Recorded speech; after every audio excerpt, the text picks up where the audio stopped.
Today on Project Ford Bronco, we are going to be seeing if the engine will start. Before we try to get it started, we're going to go through and make sure it has oil in it and coolant in it and stuff like that, so that if it does start, we're not running the engine dry. The other thing we're going to check first is the air box. Sometimes when vehicles sit, mice can get in there and make a nice nest out of that. And then you start the engine up and it's going to suck all the loose paper and everything into the engine. So that'll be our first step. Fluids, air filter, and then we'll put some fresh gas in it.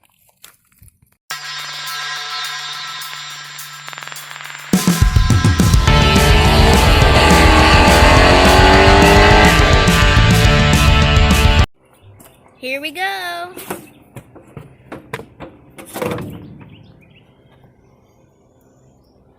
Well, not the cleanest thing in the world, but it'll work to try to get it started.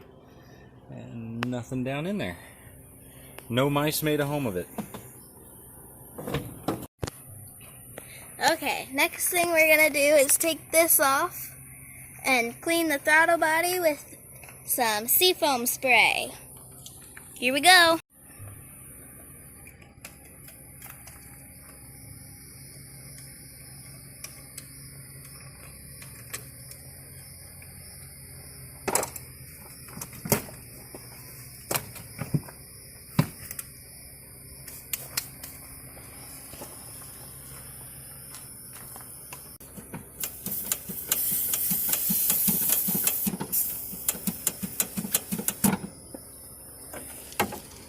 There we go.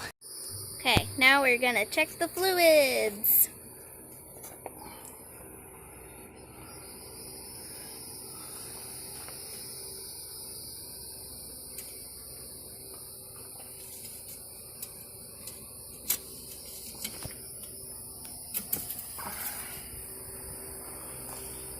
Looks good. It's full.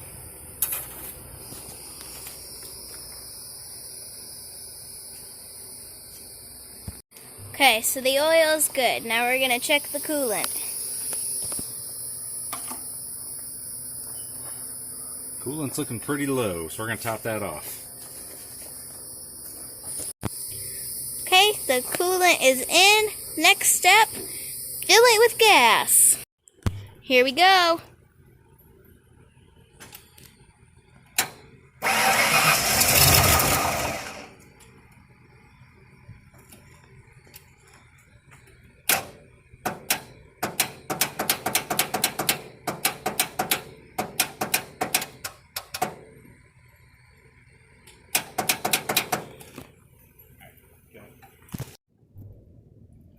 Alright, so we started trying to crank for a couple seconds, almost sounded like it was going to fire, and then it stopped. We got a little bit of smoke from underneath the dash, which isn't cool.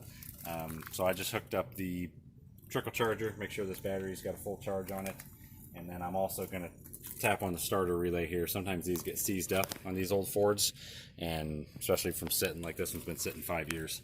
I'll be able to hopefully tap on it, and if it's seized up in there, it'll break it loose. So that's our next step. Okay, so we tapped on the starter relay. Now we're going to give it one more shot for today.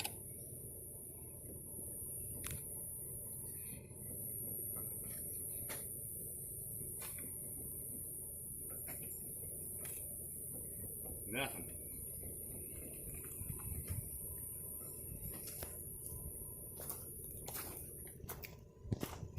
Absolutely nothing.